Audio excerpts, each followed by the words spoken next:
Jadi ini sudah pastinya akan menjadi perlawanan dan ini juga perlawanan penting. Tetapi ini juga perlawanan yang menyaksikan JDT tampak ingin memberikan peluang kepada lambakan pemain yang jarang dapat beraksi dalam saingan-saingan kompetitif pada musim ini.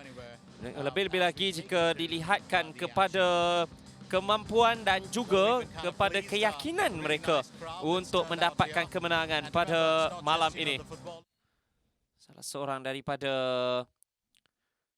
main import dari Brazil. Oh, ada kesilapan pula yang berlaku oleh Odawara antara mencari Castillejo.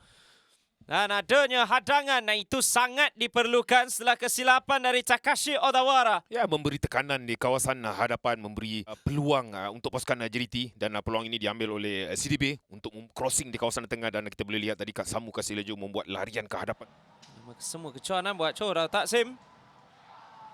Satu lencongan terus yang cuba diambil oleh Patrick. Wow, kerana menyaksikan Zubiaure mungkin terlalu ke belakang. Ya. Akan cuba naik ke atas juga. Sosidan banyak memberikan masalah kepada pertahanan JDT. Begitu juga dengan Patrick. Patrick cuba masuk. Patrick Alfinete dinafikan dengan kaki oleh Andoni Zubiaure. Ya, satu gerakan yang baik dimulakan di kawasan tengah dan Patrick berjaya mencipta peluang ruang untuk beliau membuat percubaan ke arah pintu gol tetapi Andoni bijak. Christian Roque dalam setengah jam mereka menekan dan dalam setengah jam itu akhirnya ada kerakyat juga. Mereka mengambil masa dan akhirnya Christian Roque yang meletakkan Svairiang di depan. Ya, selepas Patrick berjaya mencipta peluang untuk membuat percubaan ke arah pintu gol, percubaan on target, bola itu dikeluarkan oleh pemain pertahanan pasukan JDT dan ya satu throw in yang pantas daripada pemain Svairiang dan kalau kita lihat balik Christian bijak dapat memberdayakan Samu mencipta peluang ataupun ruang untuk beliau untuk membuat percubaan ke arah pintu gol. Dengan pemain-pemain muda yang boleh memberikan masalah kepada Asia dan juga Asia Tenggara, tiada foul di sini. Nah, ini dia Kwame Pepra. Kwame Pepra antaran baik dan 2-0. Dan Svairiang ada 2 ke atas Chora Taksim. Dan kali ini scoring lap dilakukan oleh Nean Sosidan. Dan Chora Taksim tertekan di Kamboja. Ya, disebabkan mereka pasukan Svairiang bijak untuk mempercepatkan pergerakan bola. Satu hantaran jauh untuk Kwame Pepra yang body to body dengan Syarul Saad untuk memastikan dia dapat memenangi bola ini.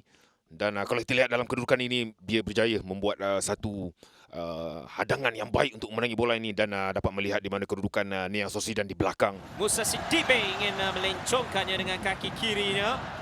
Bukan semula buat Jairo. Jairo dan Kobinong yang terlepas. Itu boleh dikatakan gerakan terbaik Chora Taksim sepanjang separuh masa pertama. Ya, masih lagi berpaksikan memenangi bola di kawasan yang bahaya dan CDB berjaya. Jairo da Silva terlalu dekat walaupun ia leret melepasi benteng yang kesemuanya melonjak. Ya, sayang tidak tepat ke sasaran. Sidibe. Kobinong. Terlalu tinggi buat Sidibe. Ini dia Jairo. Sepakan penjuru. Sudut tidak menyebelahi dirinya dalam peluang terbaru buat JDT. Betul. Tapi ini daripada Kobinong sepatutnya ya ada option lain terus membuat percubaan ke arah pintu gol. Tetapi ya bijak untuk membuat tampanan ataupun menutup ruang itu. Hebeti menghantar, tandukan keluar. Ada percubaan dari luar yang perlu dikeluarkan, diselamatkan oleh Viriat Dara untuk menafikan Syami Safari. JDT sudah melakukan 5 pertukaran. Svairiang buat kali pertama, rebatan cantik yang dinafikan Andoni Zubiaure. Dan ini dia Kwame Peprah. Cuba melepasi Matthew Davis. Nah, itu hanyalah sepakan penjuru pertama buat Spyriang setelah 7 untuk JDT.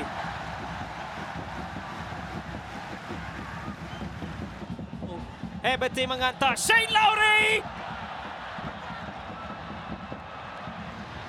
1-1 dan mungkin inspirasi.